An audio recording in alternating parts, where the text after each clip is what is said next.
Good afternoon, ladies and gentlemen. The esports team would like to formally thank you for how incredibly supportive and lovely you individuals have been for us. And for that, we are grateful. This support will be converted for fuel that'll help us drive home the gold for our wins, so thank you. And now, enjoy this documentary of the St. Leo University's esports team.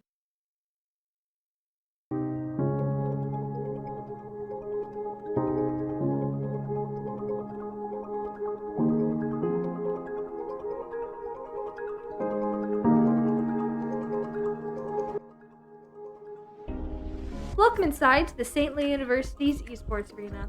This place is a beast with 2 TVs on both sides of the room. This arena is lined with 12 top-of-the-line PCs, 2 more incoming, each PC having its own top-of-the-line GPU. This equipment is crucial for our team, teaching them valuable lessons such as responsible stewardship and respect. These are only 2 of the core values that will be mentioned throughout the documentary. We sat down with 3 team captains and 1 MVP to see what they have to say about what's going on inside and outside the arena.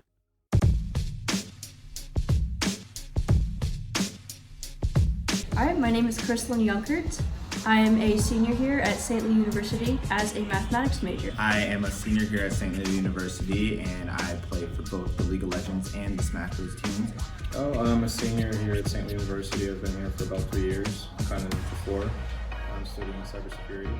Hi, I'm Jefferson Levisson. I'm a junior studying cybersecurity. And I'm going to introduce Heidi too, because she will not brag about herself, and I will. So, Dr. Jen Shaw, I'm the Vice President for Student Affairs at St. Leo, founder and creator of our competitive esports team and arena. We're the team moms, Heidi D'Ambrosio, and none of this would have been possible without her. She helps take care of the players. She makes sure everything's ordered. She makes sure all of our events go off beautifully. Now have both morphed into team moms. What made you pursue video games? So I've always been a gamer my whole entire life. Literally, I played my first video game at 4, and I haven't stopped ever since. And a way of stress relief for me. First game I played was Pong with my father. Way long ago when we were still living in Brazil. He was showing me the game on the PC.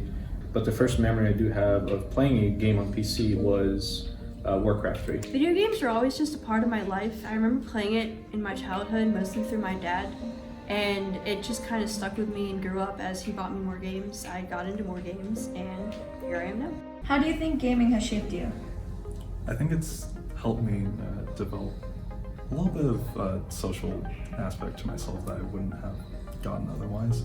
Gaming, as I said, is a stress reliever to me. So after a bad day of classes, or just if I feel like blowing off steam, I'll play some of my favorite video games, either if it's competitive or if it's just a time to be chill and have fun. Gaming is sort of like reading, but interactive. That's the way I like to look at it. So to me, gaming is again just an interactive story, and a lot of these stories that I've had the opportunity to play through and just live through the characters' eyes and movements and decisions and steps has really shaped a lot of the views I have about life because of the games I have played. Back in the beginning, the way esports started at St. Leo is we had a student organization that was all students, and they were getting together and gaming and doing things with each other and going great. But we didn't have a competitive team. And President Sinise, who is our current president at St. Leo, asked at the cabinet, hey, I really think we should have competitive esports here. It's becoming more and more popular. There's so many businesses that are connected to it. We need to start esports. Well, Heidi and I talked about it, and we got really excited, and so we decided to take on that project. And so we started meeting with people both inside and outside the university. So talked to tens and 20 and 30 probably coaches of collegiate esports teams to find out, how does it work? You know, what do you recommend? How do you set things up so that the students can have a phenomenal time but also be successful? We ended up joining NACE, which is the national association that we belong to, so we worked with them quite a bit and talked to them back and forth. Talked to some local colleges that have teams to find out how to do things.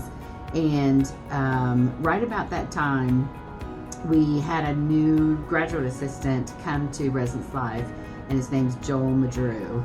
and he's now the full-time esports coach at a college up in Maine. But at the time, Heidi and I, super enthusiastic, had the connections, had the funding, but didn't have any know-how on gaming.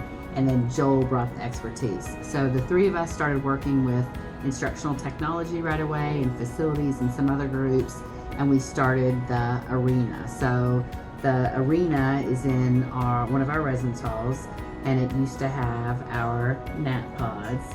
And so we had to figure out, what companies could we work with. So we ended up doing a lot of research on where are the best computers from, where are the best chairs and tables from. And we ended up with the ones that we selected based on a lot of recommendations from people. IT got together, and there was a team of like 10 of them, and we met every week for a long time. So when we first started off, I was just a normal player. I really wanted to have a team here on campus, mainly because I've always been a gamer myself, and I always wanted to play on a team with other people. So I kind of just talked to a group of my friends that were also interested in esports, talked to some of the higher ups that also wanted to, that felt really motivated and very much like involved in the realm of esports and everything like that. And I wanted to see how far we could take this, which now we have a team going and we have everything starting out professionally. A lot of effort from a lot of people. I was just dealing with mostly background stuff. I just wanted to make sure that for the people who are more in the leading part of it had an easier time. Yeah, so the first group of students that were selected who made the team, we actually went to the store and purchased some balloons and made little banners for them and took them around and put them on their doors of each selected player. When they opened their doors, there was balloons and signs for them, so they were super happy. Oh, And then we had a cool signing event. We wanted, from the beginning, what we talked about is that the philosophy was that they're student athletes, and we wanted to treat them that way. So we did an official signing where, there was a table with a fancy tablecloth on it, and it had a St. Leo hat and pom-poms. We had a professional photographer. We had their jerseys with their in-game name on the back, really fancy. Yeah. You should have seen Heidi and I trying to figure out the jerseys. Really fancy, cool jerseys, these great jackets, t-shirts, mouse pads that we gave out. So at the signing, they literally did what an athlete would do, and they signed a fancy certificate and got to put the hat on and got a picture getting their jersey with our coach and with Joel at that point, and a professional photographer taking pictures that we then sent out to their hometown newspapers and their families if they wanted us to. So we've tried through a series of events, like the grand opening for the arena and the signing and tryouts, and we've tried to make it for the students to feel as much like a famous student athlete on a campus as possible. What are some exciting things going on currently within the club? Well, we have tryouts going out still, and we're just trying to get our team together. The major core values I've seen this esports team display, I would have to choose as community and excellence. Us as an esports team have really gotten to bond with our teammates, and that's what really wins matches, especially team-based matches like League of Legends and Overwatch. And because we're an esports competitive team, I believe we highlight the value of excellence because we spend hours upon hours here honing our skills, getting to the next level, and being better than we were the day before. I feel like the biggest thing is being able to kind of bring the community together and be able to kind of pursue that. I feel like in esports itself and the game thing, it will have a lot of integrity behind it. Just because you kind of have to keep everyone accountable and be able to kind of treat this as a traditional sport and be able to kind of pursue this in the future. I know a lot of people don't understand esports as much, and I feel like the whole realm of things is kind of giving those people that knowledge of this is what esports is and this is what we can do as a team. And not only that, esports in general has a wide variety of things. You don't have to be a competitive player to be a part of esports, right? You can do content creation, you can do graphic design, video editing. I feel like those opportunities themselves are bridging different gaps from different people, and being able to kind of bring those people together is very special, especially in this community. Yeah, a lot of skills that I gained is pattern memorization, a lot of just learning how to actually team bonding, teamwork in general, being able to read certain situations, and honestly, just being able to relax and have fun. Two others are integrity and respect, mainly because since we're dealing with other people all the time, you can't be toxic in a realm like this. It's always you want to be able to like show off and like be the best version of yourself. So you want to win, but like you can't be arrogant. You can't be out here trash talking people and shoving it in their faces, because that just doesn't reflect well on you as a person and on the school itself. What future projects are you excited to see done? Well, there's a lot of things we're planning to do with the esports club and with the esports team as well. But talking about the team, I'm looking forward to possible additions of other games, competitions, both in Florida and outside. I'm literally looking forward to what the future of this program has. Esports is a massive, multi-million-dollar thing, and it could bring the school fame, and it could bring the school like a lot of notoriety. I'm actually super excited to start competitions with the team and being able to kind of bring teams here and have vice versa, and we go visit over there.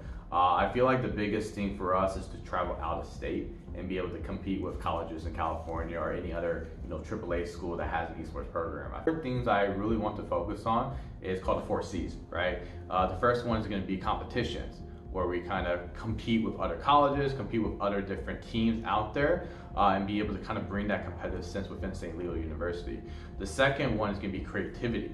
And what that includes is content creation and be able to kind of bridge different gaps from communities and things like that, and kind of grow that spectrum of what esports is supposed to be, and be able to showcase everyone else what we are as a team. The third one is going to be community driven, right? Esports itself is very driven behind the community. Those are the community that supports the teams, that be able to kind of do events with the teams. They might not be professional players, but they're able to kind of be a part of something that they're passionate about, and building those communities are very important to my standpoint. And the fourth one is careers. I feel like careers is so important because a lot of people are getting into the esports realm and gaming, and they don't know what the next step is. And being able to kind of educate and give that knowledge of what you can do within the esports space, I feel that's very important. Some people might be able to pursue something that they're passionate about and grow from it, and it'd be amazing to kind of do something that you enjoy in the future. And I feel like kind of giving those career paths and opportunities to different students here is very, awesome to kind of see and be able to kind of grow from. And I kind of want to present that to St. Louis University and see what we can do with that. Just like of any sports team, if you're good at it, you're good at it, and you're gonna bring you're showing yourself to the world and going like, hey, this place here, we have a great esports team. You should come join us. What I would love to see happen is to really see this team grow and really raise the skill cap for the levels. Right now, we're getting off our feet, we're getting used to all of these things, and we're establishing the foundations. What I want to see later is to see really that foundation rise. I'd like to see a solid really footprint in this esports team that is really solidified as a part of this campus life. And I really think that might happen because the president and our administration was so enthusiastic to take on this whole trial that I really think esports is going to grow into something just as major as one of our sports teams here. One goal I really want to see for the team is for us to actually like travel places and travel outside of Florida, actually go maybe across the country, go to California and fight a team over there, or get to experience one of these bigger professional tournaments like at the LCS or something like that with League of Legends.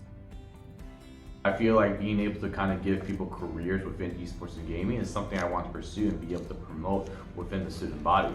Because before, 5 years ago, this was not a thing, and now there's positions that's opening up for gaming and esports, and kind of giving those people opportunities and kind of showcasing them, hey, this is a thing, this is something we can do. I feel like that's a grateful thing to kind of be proud of and kind of grow from, and things like that. So when I look at the longevity of esports, what I first thought was kind of teaching people about esports, right? That's how you grow the longevity of it all. That's something that I'm looking to do and pursue here. We also are the ones, we get a lot of requests for Call of Duty, and we are also the ones that talk to a lot of Catholic schools about their esports teams and what are the pluses and minuses of having certain games. And we really decided we got to stick with our values, and so we're not going to do first-person shooter games as a competitive team. We've talked about maybe we'll host some tournaments because we do have so many students that like Call of Duty, but we don't feel like we want to go represent St. Leo to other institutions in first-person shooter games. with St. Leo itself, having the esports team here is going to draw a lot of people that maybe like looked at the school and were like, I didn't have a place here before, look at it and she's like, oh, the esports, this is now a community that I could join, that I feel like I'm actually at home here. Like I have a whole bunch of like-minded people that could also like, I could get involved with, get more friends and everything like that. So I feel like overall bring in more people and bring a community, make the community at St. Leo bigger. I'm the St. Leo esports team captain. And the St. Leo League of Legends team captain. I'm a player for the St. Leo esports team. We hope you enjoyed the documentary, and we hope you continue to support us through our endeavors. Have a wonderful day, and thank you. Thank you so much for watching. And we want to especially thank our very talented video creator. Thank you. And also Coach Bowie, who is amazing, and we're so lucky to have him at St. Leo. And especially thanks to our students who we love and adore, and we're so proud to be team moms for.